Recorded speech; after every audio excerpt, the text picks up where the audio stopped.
last point that maybe I have to mention is that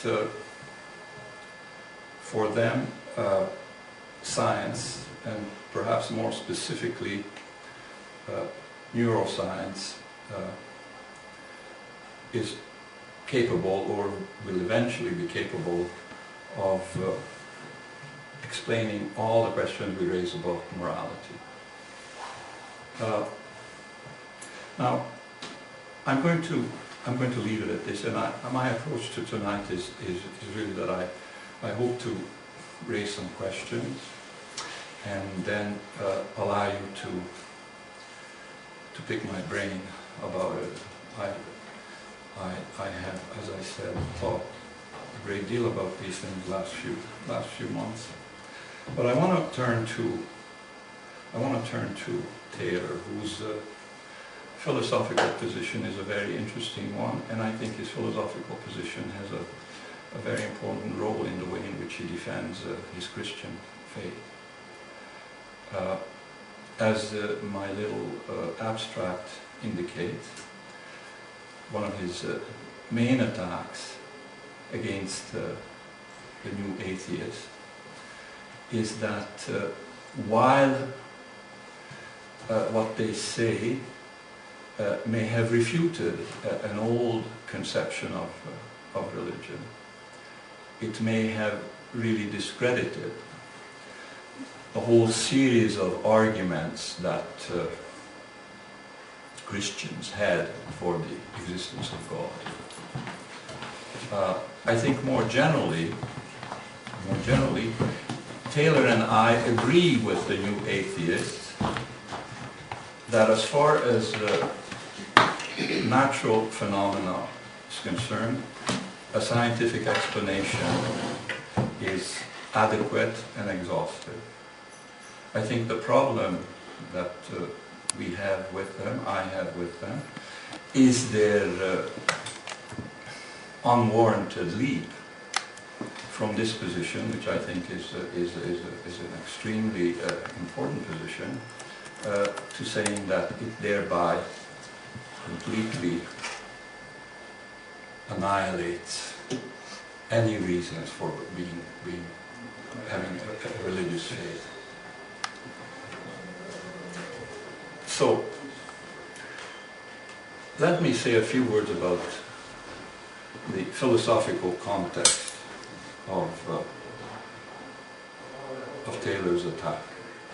As in my abstract indicated, he wants to discredit the concept of belief that these people operate with. He wants to discredit the epistemology, theory of knowledge, on which they rely. And in this, he's not the first. I think that the epistemology, ontology of the new atheist might be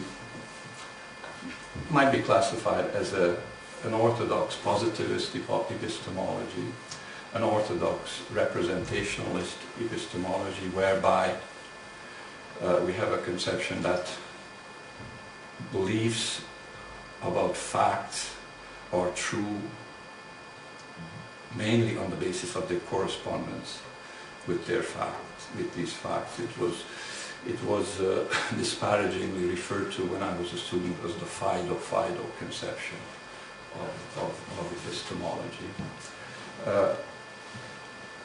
The alternate position, and the reason that I said that Taylor is not the first one, because the alternate position was started really by Karl Popper, who challenged what he called the neutrality of observational statements.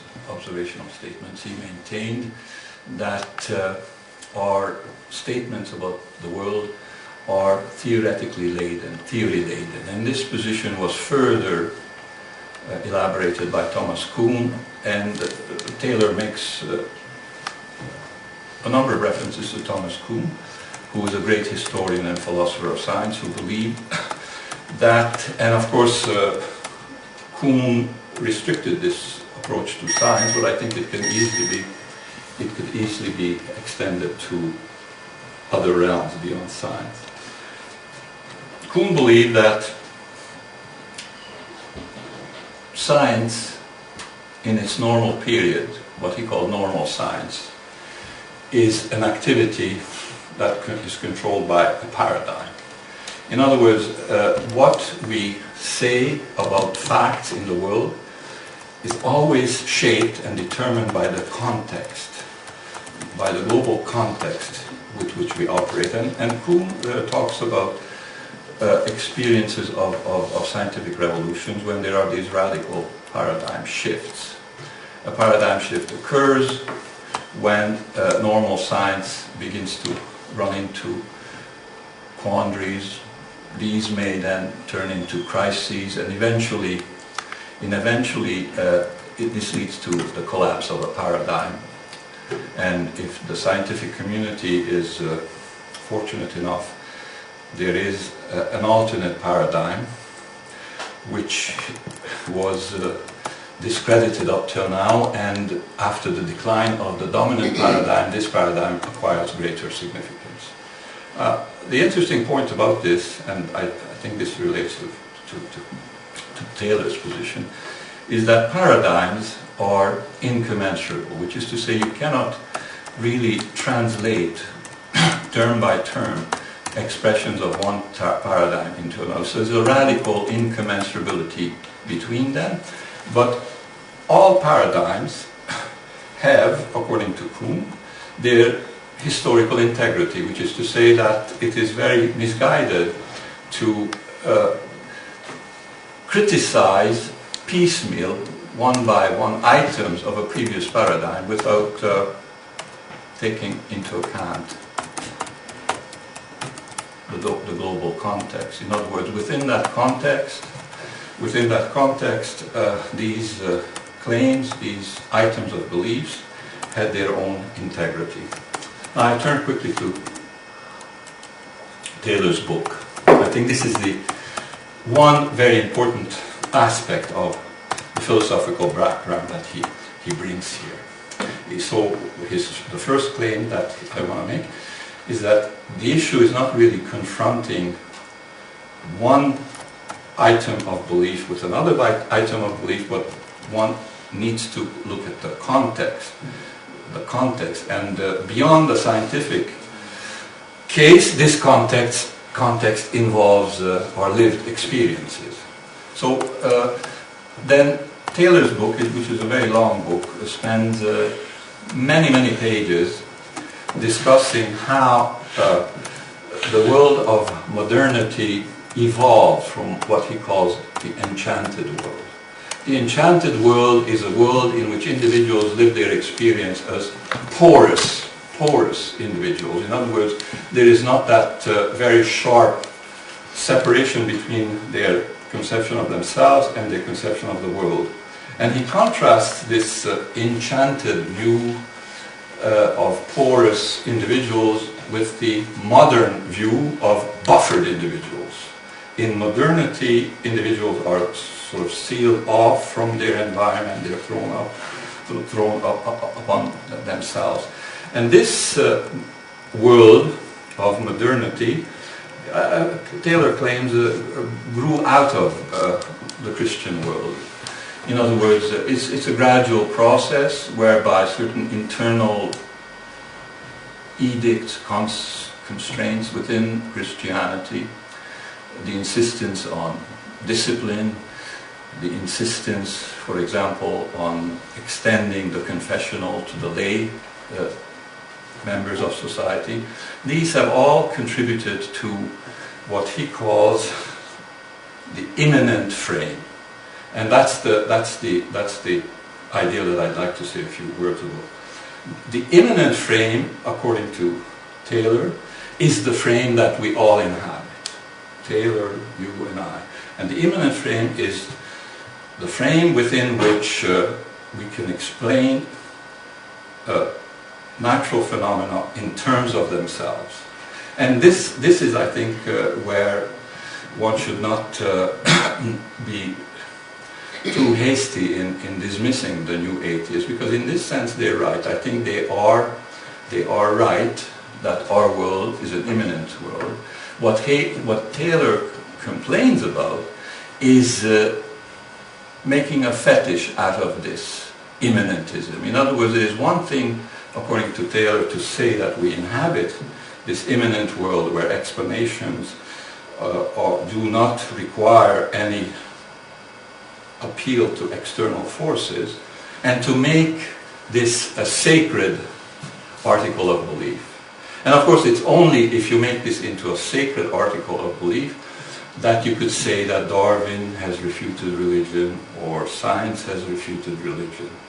If you quite legitimately restrict the realm of science to the explanation, examination of natural phenomena, there's nothing wrong with that. The problem is when you want to extend this. And there's another item, philosophical, epistemological item of Taylor's background that I need to emphasize here. Taylor is among those philosophers who rejects the reduction of human studies or the field of human investigation to natural science. So he, in a sense, he's against what's in philosophical quarters called naturalism. So he does not believe that it is possible to give a full and adequate account of human phenomena in terms of natural scientific explanation.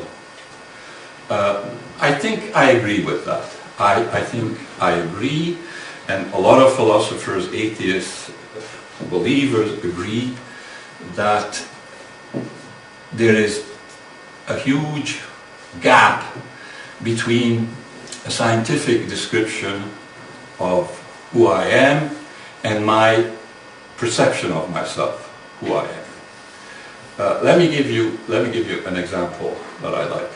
Suppose that neurophysiologists could one day arrive at a position where it would be absolutely fully explainable what is on a person's mind. In other words, suppose that we have such a sophisticated apparatus, such a sophisticated knowledge of human physiology that we could, observing an individual through this technology, through this knowledge, we could tell this individual exactly what is on his mind, what he plans to do, what he wants to do next. Now, ask yourself, suppose everyone had this knowledge. Suppose even the person who's being looked at, the subject of this experiment, had all the knowledge that the observers had.